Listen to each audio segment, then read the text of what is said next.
How to sell a used tractor skid steer loader.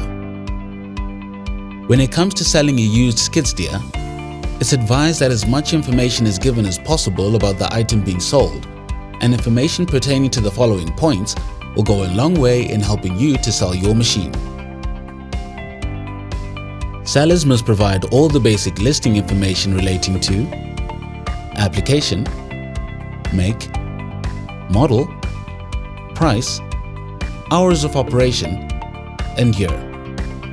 When it comes to providing a detailed description of the unit, sellers should explain the reason for the sale of the skid steer and provide information related to its past working life.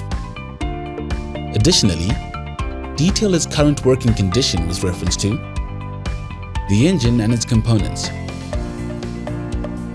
hydraulics, belts, and hoses,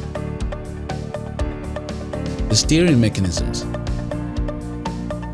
the bucket and loader arms, the condition of the tires and tread, the transmission, and finally, the unit's general condition and structural integrity. Providing this information to your potential buyer will go a long way in assisting them to make an informed buying choice and an easier sales process for the seller. Sell your trucks, machinery, and equipment on Truck and Trailer, South Africa's leading commercial marketplace for trucks, machinery, and equipment.